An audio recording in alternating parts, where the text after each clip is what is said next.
Gabi MJ, magandang gabi Admar. Opo. Attorney, nakikita niyo po bang sincero ang sinasabi po ng Pangulo this time na gusto niyo makipagbati? Ang tingin ko dyan, regardless kung sincere siya o hindi. The fact is, it's bad timing. At saka halata na this is born out of desperation. So, posibleng sincere. Gusto niya makipagbati because it's a matter of political survival for him. So, may reason. Kumbaga, hindi siya whether sincere siya o hindi. I think sincerely gusto niya talaga makipagbati to take the heat off him. Pero it's a case of too little and too late. Opo, and 3 taon na ang nakalipas at alam naman natin na magkasundo po yung Marcos and Duterte, kaya nga pumayag ang pangalawang Pangulo. Pero parang ang lumalabas po, kung pagbabasahin yung interview sa kanya, yung mga Duterte may kasalanan kung bakit nagkaroon sila ng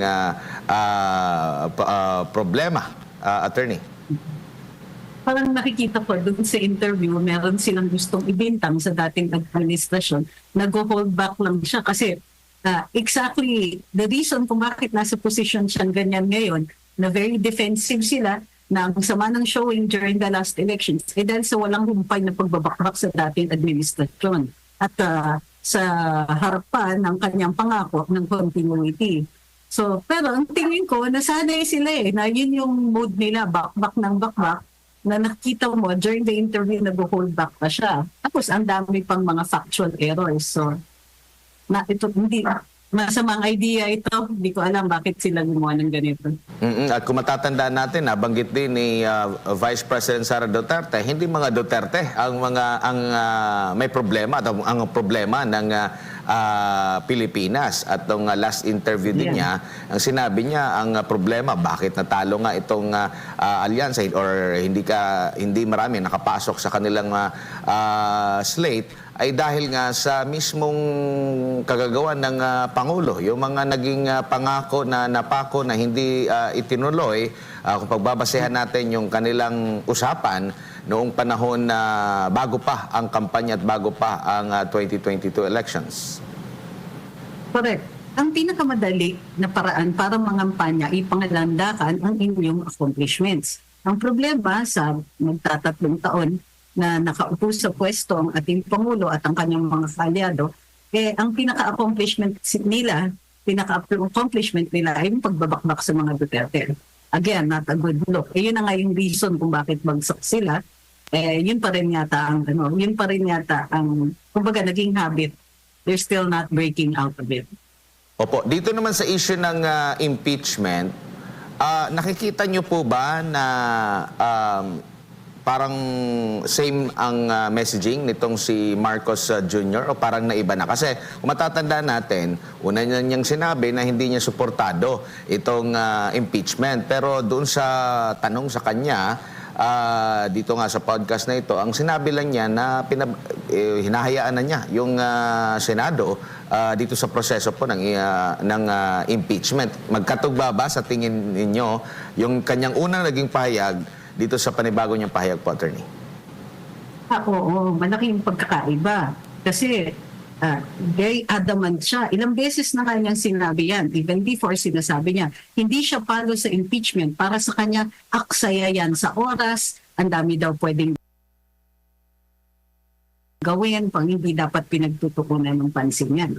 Ngayon, ang sinasabi niya, yung parang moral equivalent na, andyan na yan hayaan na lang natin yan. So, na-underscore yung weakness ng position niya. Mukhang napagsabihan siya o sinisingil siya ng kanyang mga kaalyado na, kami nandito, so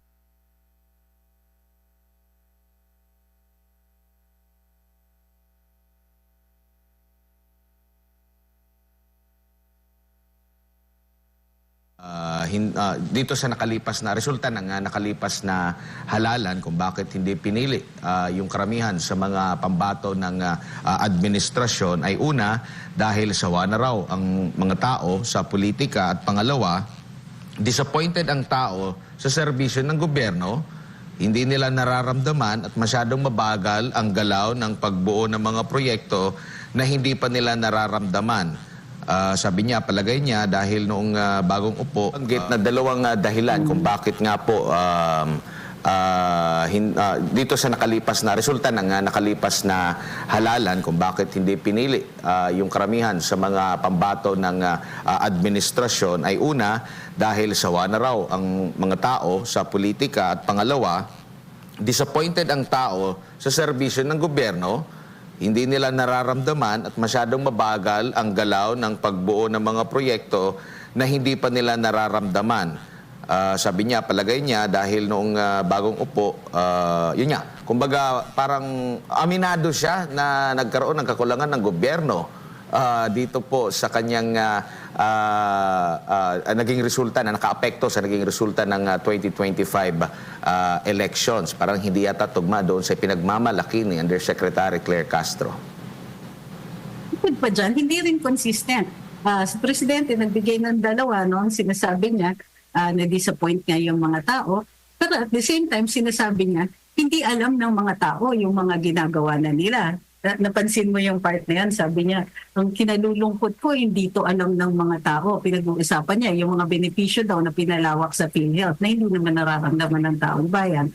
Bukod pa doon, ang sinasabi niya is, kasi dun sa mga proyekto na infrastruktura, sabi niya, matagal kasi talaga yun eh. Hindi daw muna mararamdaman yan. So inuna daw nila ang mga long-term projects kaya hindi daw po nararamdaman ng mga tao. So madaling sabi, sa umpisa, ina-acknowledge na naku, ganyan na talaga itong mga syempre, mapabibigtangan mo ba yung mga tao, ganun talaga yung nararamdaman nila. But at the same time, naghuhugas kamay siya. Ang sinasabi niya, hindi, yung mga proyekto namin, hindi talaga mararamdaman kasi ito yung mga long-term, wala tayong magagawa dyan. Siguro ngayon, pagtuunan natin ng pansin, yung mararamdaman naman ng taong bayan. Parang nagkakalukuhan tayo. Bukod pa doon, meron siyang sinasabi na hindi daw nararamdaman ng mga tao yung mga ginagawa na nila. Partikular na dito sa pagpapalawak ng mga pribilehyo daw o benepisyo doon sa PhilHealth.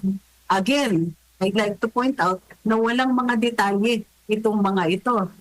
Kumbaga, motherhood statement, sweeping lang lahat, walang detalye. Tapos parang lumalabas, sayang pala ang pasweldo doon sa kanyang mga communications people kasi hindi nila alam itong mga ito, hindi nalaman ng mga tao na long-term at malalaking proyektong infrastruktura ang ginagawa daw ng gobyerno pero hindi ito nalalaman ng mga tao.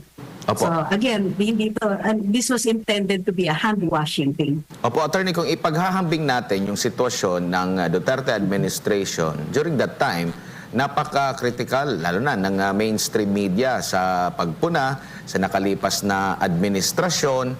Kumbaga, kung ganito yung magiging sistema nila o naging sistema, bihira lang talaga na maiparating sa pamamagitan ng mainstream media yung mga accomplishment ng Pangulo. Pero kakaibang naging resulta. Though maraming paninira sa dating administrasyon, kesa yung sa war on drugs, mga human rights violation umano. Pero yung pangako ng dating Pangulo, like kagaya sa peace and order, ramdam ng taong bayan. Yung pangako ng dating Pangulo na build, na alam naman natin hanggang ngayon, ongoing pa yung iba na construction kahit hindi pa tapos, kahit na inauguration kaliwat kanan, ramdam ng taong bayan. Pero siya, itong kasalukuyang administrasyon, hindi naman naging critical ang mainstream media sa kanya. Nandun yung lahat ng mga resources niya para maipahayag yung messaging po nila. And at the same time, nangako pa siya ng build better more. Pero hanggang ngayon, parang ang kanyang ipinagmamalaki ay yung subway na inumpisahan pa. Walang naidagdag. Wala yung build, nasaan yung better, nasaan pa yung more, Attorney Trixie? Umpisahan natin dito sa krimen, kasi mayroon siyang excuse. Ang sabi ay, ang pinuntirya daw ng kanyang administration ay malalaking sindikato. Kaya daw po, yung mga nahuhuli, ang lalaking amounts daw. Kaya ngayon naman daw, pagtutuunan nila ng pansin yung mga maliliit kasi umaangal nga naman daw yung mga tao dahil sila daw ay nakakaramdam ng mga epekto nitong mga I assume, smaller drug dealers. Kasi yun ang sinabi niya, ang pinupuntirya daw yung malalaki. Tignan ninyo, ito nila yung mga nahuhuli nila. Kung ang problema kay Presidente, pag binaklas natin yun, tapos magtanong tayo, Sir, ano na nangyari yung isa yung sinasabi niyo yung pinakamalaking drug bust? Mayroon na bang nangyari dun sa kaso ngayon o nag-disappear yung mga akusado? So hindi siya mag-stand. Kumbaga, this does not stand the test of scrutiny. bukod pa doon, yung impression ng mga tao na dinodoktor o hindi precise yung pagpresenta ng mga crime statistics sa atin kasi iba yung nararamdaman ng ordinaryong mamamayan, hindi pa rin yan na-address. Ang sinasabi niya, oo nga, naintindihan namin, nararamdaman niya yan. Pero inuna namin muna yung malalaki. Sa totoo lang, kung inuna nila yung mga malalaking sindikato, mararamdaman yan dito sa baba. Wala. Handwashing ulit. Tsaka ano ba to? Parang gaslighting. Parang sinasabi nila na, o sige, hindi nyo lang nararamdaman, pero inasikaso namin itong mga malalaking sindikato. Ano yung isang tinatanong nyo, yung isa pang example nyo? Yung sa build po, dahil kanyang pinagmamalaking tinututukan is yung subway. Tapos nabanggit niya na hindi na maramdaman yung mga big ticket projects niya, which is kaiba dito kay dating Pangulong Rodrigo Duterte, kahit na ongoing pa, hanggang ngayon nga, ongoing pa yung iba dyan, pero satisfied yung taong bayan kasi may nakikita silang may nasimulan. Ganito nangyari sa Duterte administration, ang tawag natin, hit the ground running. So umpisa pa lang pagkaupo ng presidente, ano yung nagtawag ng mga mayor, pinalinis yung mga kalye, clean up yung mga naramdaman mo na kagad kahit mismo dun sa mga sasakay ka lang ng taxi.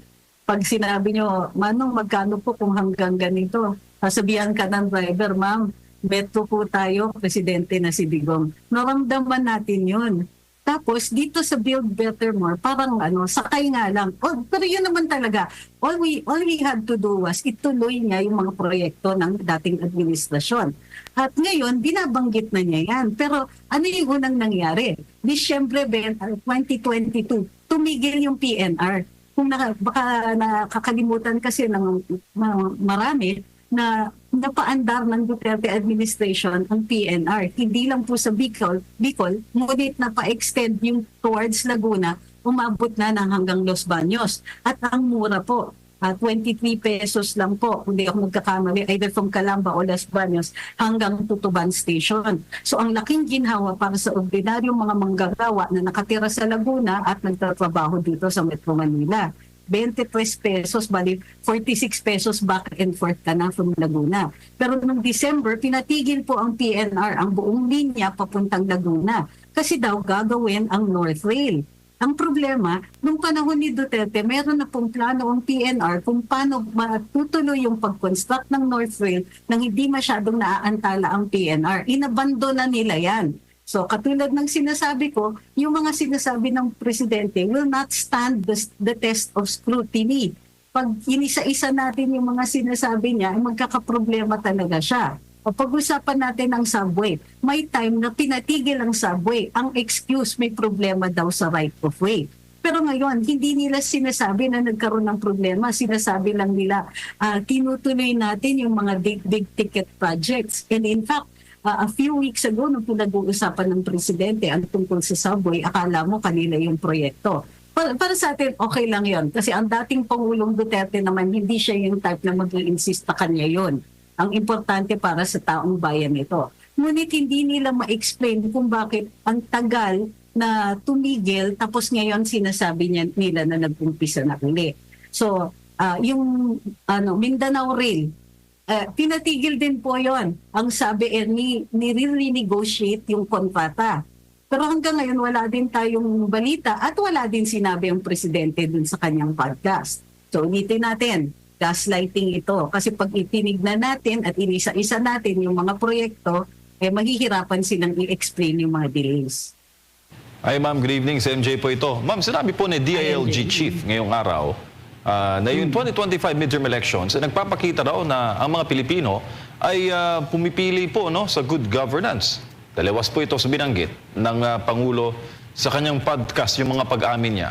Dapat po ba magkaroon sila ng group chat, ma'am, para isahan lang yung mga mensahe? Uy, grabe kayo. Pero hindi. Tama yan. Actually, may pulisiya si PBBM. Umpisa pa lang, right after inauguration, in-announce niya ito sa gabinete. Alam ko kasi ako yung press secretary at the time. Ang isa lang talaga ang policy niya pagdating dito sa sa communications group. Ang sinasabi niya is the government must speak with one voice. So obviously parang baka nabasura na po yung polisiya na yan kasi parang hindi ata nag-uusap ang PCO at ang ating Pangulo. So yung sinasabi ni Presidente, yung mga pag-amin niya na ganyan, to be fair, maganda sana na approach yan. Humble, hindi niya inaaway ang mga tao, hindi niya masyadong sinasalungat yung sinasabi ng mga mamamayan.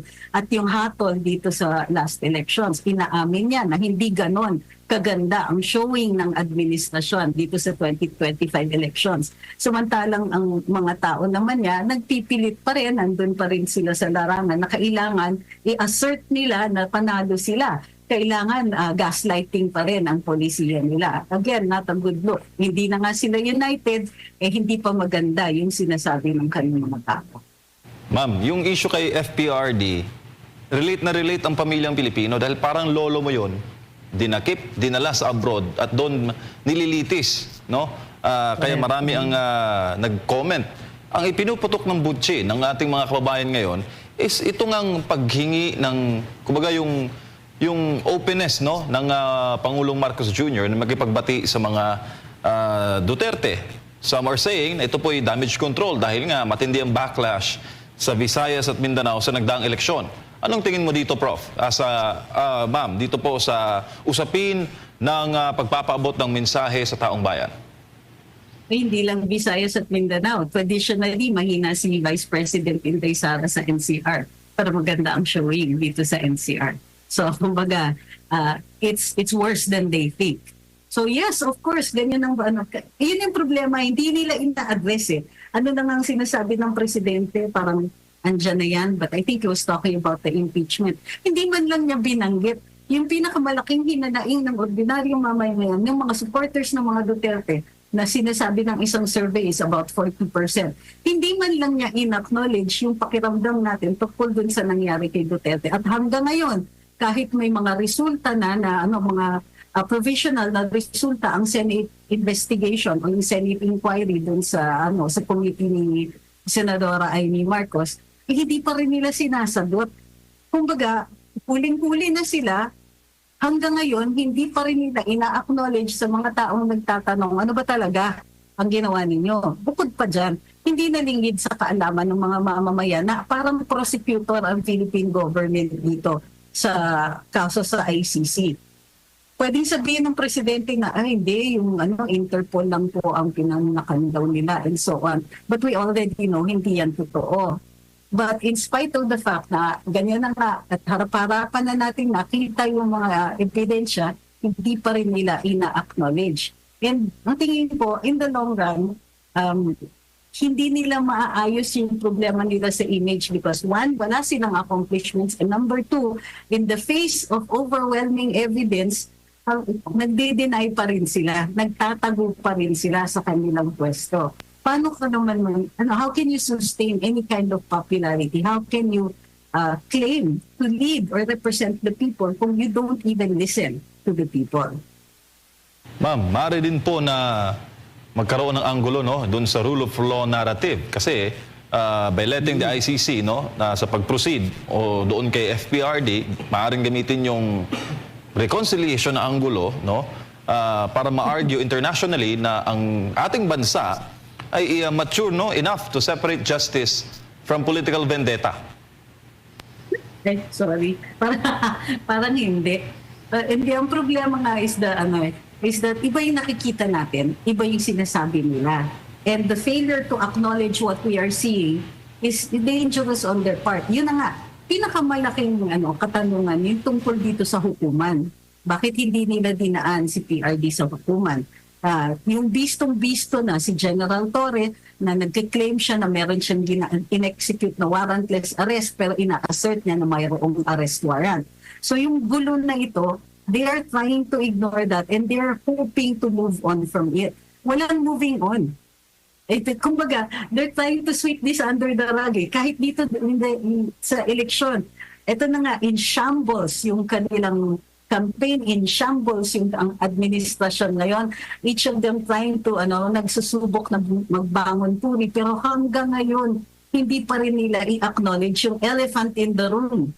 So it does not bode well. Look, sa kahit anong administrasyon, ang midterm elections ay benchmark yan. Hindi benchmark. Parang ano yan Rubicon yan. Once tinawid mo into the second half of the presidency, kumbaga the last 3 years, normally kung walang magandang showing, ano na yan, humihina na yan, naglalabasan na, umaalis na sa partido ng administrasyon. Kung mahina ang administrasyon, alisan na yan, layasan na yan. At in fact, maraming mga nakausap kami, of course, palihim, yung ibang mga kongresista at ibang mga local government officials na itinawid lang daw nila ang eleksyon. At syempre, yung mga narratives, yung mga kinwento ni Congressman Toby Chanco, tungkol sa mga releasing ng conditional releases, etc. Give us the impression na, yun nga, parang nag-take advantage lang ang ilang mga miyembro ng Kamara at ilang mga kandidato sa local government ng kanilang ng largest, kumbaga ng pera ng administrasyon. Pero after midterms, alam natin na the exodus will go towards doon sa tingin nila na mas malakas na kandidato. So, given yung showing dito sa last elections at yung nervousness na nangyayari, bakit ka magpa-podcast na ganyan, di ba? Trying to explain. Meron silang, kumbaga nagda-damage control sila. So, ito lahat ay nagpapakita sa atin ng kahinaan nila. Mas lalong humihina sila at mas lalong na, kumbaga, nakikita ng mga mamamayan na hindi pa rin sinasagot. Di pa rin tayo sinasagot. Di pa rin nila ina-acknowledge. Rule of law or no rule of law. Ma'am, lagi pong inaabangan ang mga pananalita o mga katagang binibitawan ng isang Pangulo ng bansa. Pero sa tingin niyo po, ma'am, itong mga binabanggit ngayon ng Pangulong Marcos Jr., nakakarating ba ng tama sa taong bayan? Dahil bawat banggit niya, iba ang nagiging komento ng ating mga kababayan kung titingnan mo po at susuriin niyo po ang mga komento sa social media. Lalo pat ma'am, napakabilis po ng teknolohiya ngayon. In real time, maaari kang makapaglabas ng iyong mga hinaing at ng iyong mga komento laban sa pamahalaan. Well, yun na, this works against the president. Nung nangangampanya siya, nung candidate Bongbong Marcos pa lang siya, malaking tulong ito sa kanya. Kasi nailapit siya sa mga tao Alam niya naman na hindi siya maasa. Kumbaga yung dating niya. Number one, ang preferred language niya English. Pero he tries to speak in the vernacular. Yung kanyang mga podcasts dati, nung candidate BBM siya, Waiting in the Wings BBM siya, malaking tulong yon. At ang tingin ko, nag-revert sila doon sa strategiya nila during the campaign. Nag-attempt sila na maibalik o ma-resurrect yung pakiramdam ng mga tao nung siya po ay kandidato pa lang. Unfortunately, masyadong malaki yung nagbago at masyadong malalim yung sugat ng sinasabi ng mga tao ng pagka-traidor. Yung pagtatalikod niya, yung pagpapadala kay PRD sa Hague, yung impeachment ni Vice President Inday Sara, yung attacks against press freedom and free speech. Lahat ng mga ito ay hindi niya ma-cure with a podcast. Hindi niya ma-cure ito with pretty words. Kahit sabihin pa natin, maganda sana yung approach niya, the devil is in the details. Hindi pa rin niya maisa-substitute ang isang podcast for any meaningful achievements. And as a matter of fact, parang ni-reverse na nga niya yung mga gains natin sa ating mga karapatan, katulad ng free speech. Na i-reverse niya yung mga gains ng ekonomiya natin, na reverse niya yung gains natin sa infrastruktura at na-delay niya ang lahat. So no amount of podcasting is going to change the lack of achievements. Sana nagsinadaman na lang siya, nag-ribbon cutting siya. Kung meron siya, sana ma-unveil na malaking proyekto. Ayan, matatabla talaga lahat ng mga masasamang nasasabi tungkol sa administrasyon nito. Bukod pa dyan, I don't think it was a good idea na pipili ka ng, hindi naman sa minamaliit natin si Katunying. Actually, kaibigan natin yan. Pero, siya uli Plus, yung mga nabitiw na ang bait-bait ni sir, ang bait-bait ni sir. It did not look very, kumbaga, objective. Although I don't think yung purpose nila ay objectivity, hindi masyadong hard sell na lumalabas yung podcast. So, hindi siya talaga nakakatulong. And this is a complete reversal dun sa kanyang image na project through podcasts also. during his campaign. Po, thank you. At may 20 pesos per kilo tayo na bigas, ma'am, sa Administrasyong Marcos Jr. Ito daw ay matatapos at sinabi po ng Kamara na mukhang magkakaroon po ng mga panukalang batas para ito'y maisakatuparan. Kahit hindi na termino ng Pangulong Marcos Jr., maraming salamat po sa administrasyon na ito. 20 pesos per kilo na bigas. Ma'am. Okay. Naku, bigas pa talaga. So ang sinasabi niya is, kaya daw hindi ngayon lang yung 20 pesos na bigas na lumabas, kailangan daw nila kasi ayusin muna. Hindi pa daw kaya noong 2022 yung 20 pesos na bigas, di din yung 2023, 2024. Pero ito yung sinabi niya. Sabi niya, noong 2023 tumaas daw ang production ng bigas. Local production yan ha. Tumaas din daw noong 2024, parang record harvests daw noong 2024. Pero anong ginawa ng presidente? Bago niya inumpisahan yung sabihin niya nagkaroon ng bunga yung kanilang lahat ng tinabaho, ang sabi niya, dati daw kasi ang problema is panay ang importation. So hindi daw nakakatulong yung importation, kadalasan pa nga may mga smuggling pa. So ayon sa kanya ay nag-raid daw sila ng mga warehouse, ng mga bodega at in-address nila yung issue ng smuggling. Ang problema dun sa mga pinablicize nila ng mga raid sa bodega, halos ang mga ilan na nakikita ng mga tao ay na-reverse. Kasi ang nagre-raid ay customs. Pero pag na-verify na legal naman yung pag-aangkat, pag-import ng bigas, di syempre, iiwan na yan. Walang kaso. So ano yung naayos nila? Bukod pa dyan, so ang sinasabi niya, importation,